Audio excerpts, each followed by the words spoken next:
Jangan lupa subscribe, like, and share ya guys. Stay tune.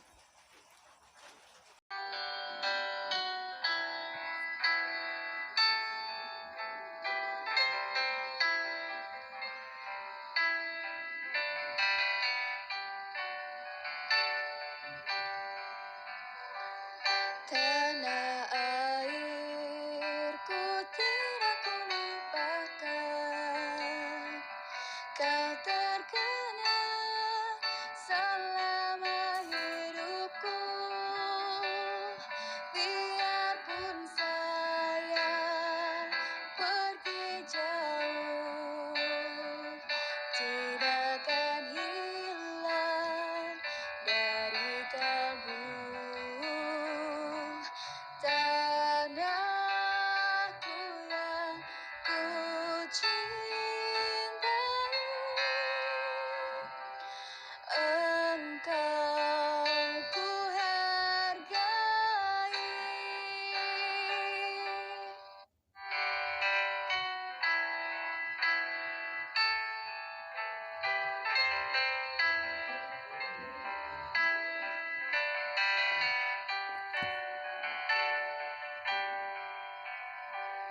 Walaupun banyak negeri ku jalani, yang mencepat baik di kata orang, tetapi kampung dan rumahku, di sanalah ku rasa senang. Tanahku tak ku lupakan, engkau ku banggakan.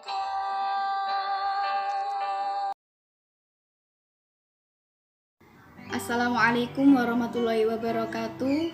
Alhamdulillahirabbil alamin wa bista'in wa ala umuri dunya waddin wa ala alihi wa sahbihi ajmain. Amma ba'du. Kepada yang terhormat Bapak Musta'inah Soha selaku dosen pembimbing mata kuliah Pancasila dan teman-teman semua yang saya sayangi dan saya banggakan.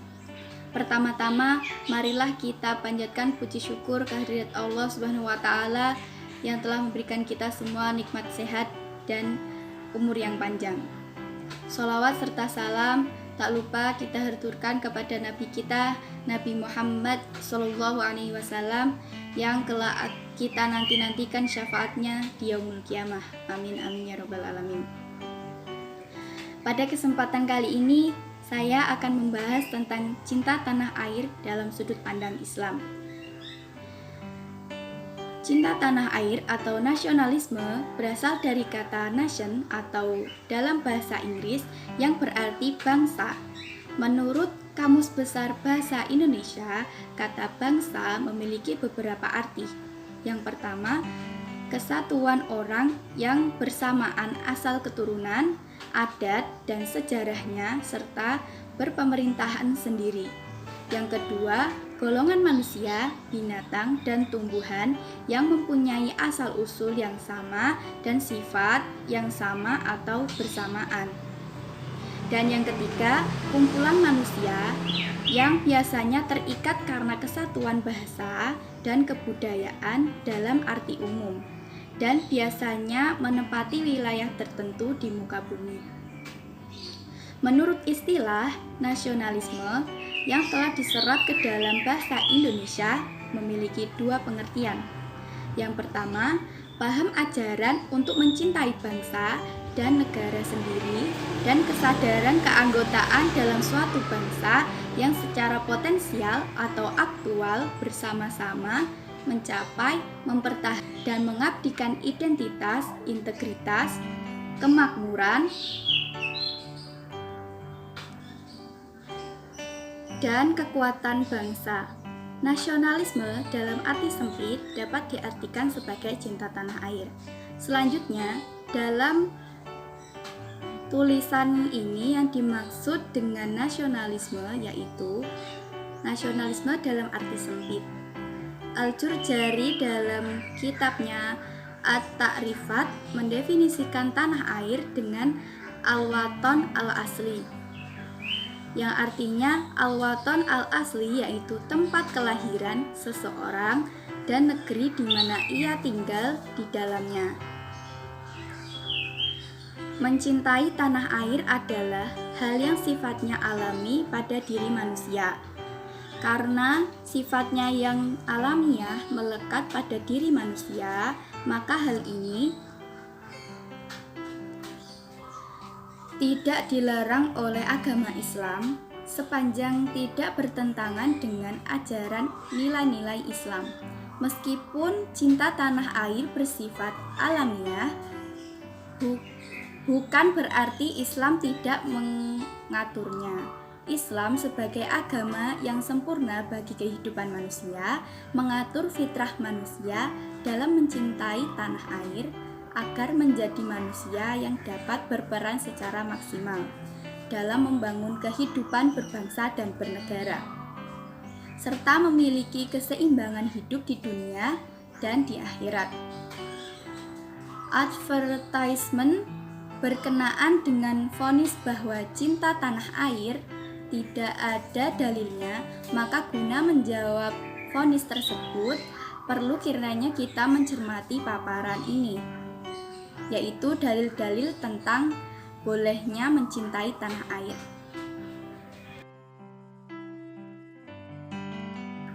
Dalil-dalil tentang cinta tanah air. Salah satu ayat dalam Al-Quran yang menjelaskan tentang cinta tanah air menurut para ahli tafsir terdapat pada Quran surat Al-Qasas ayat 85. A'udzu billahi minasyaitonir rajim. Bismillahirrahmanirrahim. Innal ladzi farada 'alaikal qur'ana laradduka ila ma'ad. Qur rabbi a'lamu man jaa'a bil huda man huwa fi dhalalim mubin.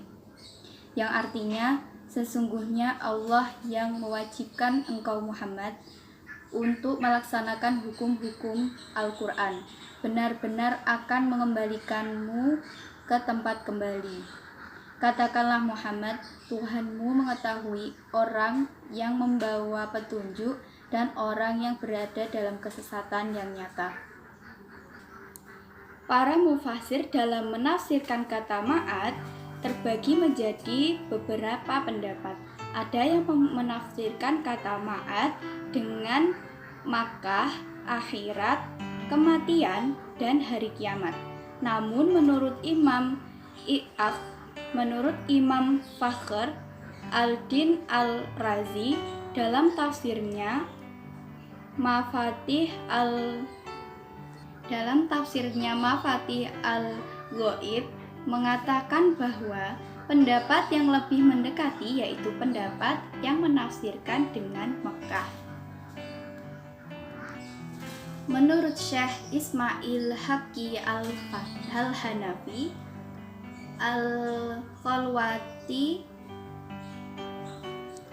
wafat tahun 1127 Hijriah, dalam tafsirnya Rauhul Bayan mengatakan, yang artinya di dalam tafsirnya ayat Quran surat Al-Qasas ayat 85 terdapat suatu petunjuk atau isyarat bahwa cinta tanah air sebagian dari iman. Rasulullah Shallallahu Alaihi Wasallam dalam perjalanan hijrah menuju Madinah banyak sekali menyebutkan kata tanah air. Kemudian Allah Subhanahu wa taala mewujudkan permohonannya dengan kembali ke Mekah. Sahabat Umar radhiyallahu anhu berkata, "Jika bukan karena cinta tanah air, niscaya akan rusak negeri yang jelek atau gersang, maka sebab cinta tanah airlah dibangunlah negeri-negeri." Selanjutnya ayat yang menjadi dalil cinta tanah air menurut para ulama tafsir adalah Quran surat An-Nisa ayat 66. A'udzu billahi minasyaitonir rajim. Bismillahirrahmanirrahim. Walau anna katabna 'alaihim an iqtulu anfusakum aw ikhruju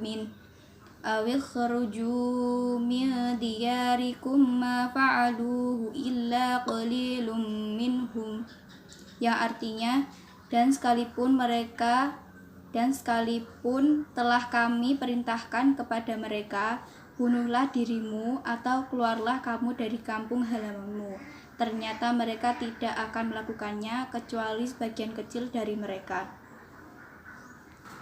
Syekh Wahab Al-Zuhaili dalam tafsirnya Al-Munir fil Aqidah wal Syariah wal Manhaj menyebutkan, artinya di dalam firman-Nya dalam Quran surat An-Nisa ayat 66 terdapat syarat akan cinta tanah air dan ketergantungan orang dengannya. Dan Allah menjadikan keluar dari kampung halaman sebanding dengan bunuh diri dari sulitnya hijrah dari tanah air. Kemudian yang ketiga, dalil menurut ahli tafsir Syekh Muhammad Mahmud Al-Hijazi, yaitu pada Quran surat At-Taubah ayat 122. A'udzu billahi minasyaitonir rajim. Bismillahirrahmanirrahim. Wa ma kana al-mu'minuna liyanfiru kaffah falawla nafara min kulli firqatin minhum ta'ifatun liyatafaqahu fid din wa liyunziru qaumahum idza raja'u ilaihim la'allahum yahzarun. Yang artinya, dan tidak sepatutnya orang-orang mukmin itu semuanya pergi ke medan perang. Mengapa sebagian dari setiap golongan di antara mereka tidak pergi untuk memperdalam pengetahuan agama mereka dan untuk memberi peringatan kepada kaumnya apabila mereka telah kembali agar mereka dapat menjaga dirinya?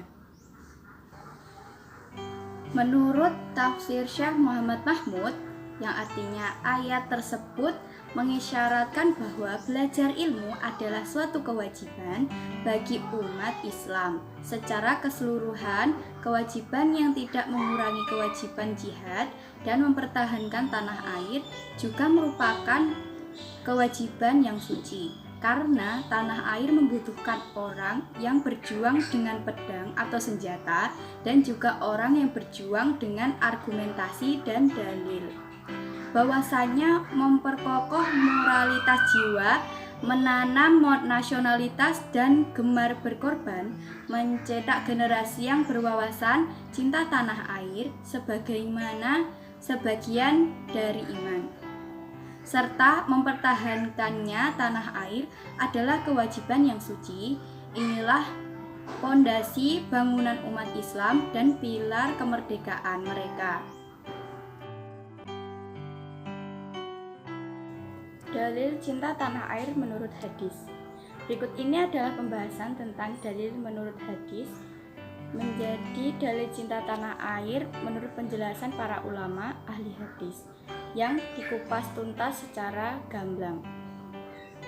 Yang pertama, hadis riwayat sahabat Anas, yang artinya diriwayatkan dari sahabat Anas bahwa Nabi Muhammad SAW ketika kembali dari perpergian dan melihat dinding-dinding Madinah, beliau mempercepat laju untanya.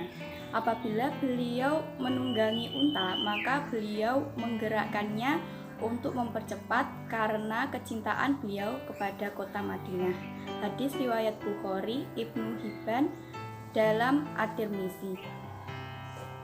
Ibnu Hajar dalam kitabnya Fathul Bari Syarh Sahih Bukhari tahun 1379 Hijriah juz 3 halaman 621 menegaskan bahwa dalam hadis tersebut terdapat dalil petunjuk. Pertama, dalil atas keutamaan kota Madinah. Kedua, dalil petunjuk disyariatkannya cinta tanah air. dan rindu padanya. Sependapat dengan Al-Hafiz Ibnu Hajar, Badr al-Din al-Aini wafat tahun 855 Hijriah, dalam kitabnya Umdatul Qori Syarh Sahih Bukhari menyatakan, yang artinya di dalamnya hadis terdapat dalil petunjuk atas keutamaan Madinah dan petunjuk atas disyariatkannya cinta tanah air dan rindu padanya.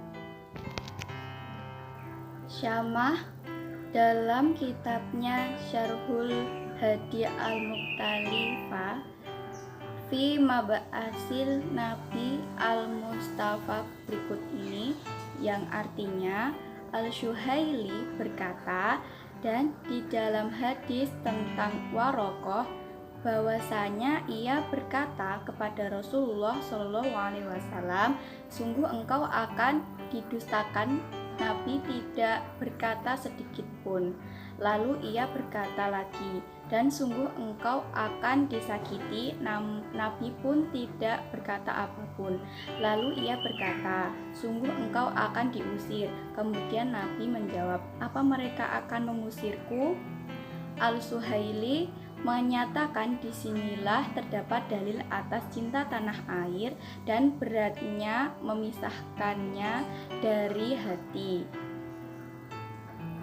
Abdurrahman bin Husain al-Iraqi di dalam kitabnya Tasrif fi Syahr Takribil Asanid wa Tartibil Masanid pada hadis yang sama juga mengutip pendapatnya Al-Husaili, yang artinya Al-Husaili berkata, disinilah terdapat dalil atas cinta tanah air dan beratnya memisahkannya dari hati. Pemaparan di atas menunjukkan bahwa cinta tanah air memiliki dalil yang bersumber dari Al-Quran dan hadis, sebagaimana ditegaskan oleh para ulama seperti Al-Hafiz Ibnu Hajar, Imam Jalaluddin, Abdurrahim al-Iraqi, Syekh Ismail Haqqi, dan yang lainnya. Baiklah, materi yang saya sampaikan telah selesai.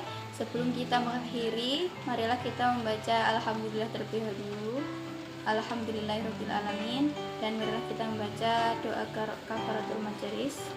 Subhanakallahumma wa bihamdika asyhadu an la ilaha illa anta astaghfiruka wa atubu ilaik. Alhamdulillahirabbil alamin. Assalamualaikum warahmatullahi wabarakatuh.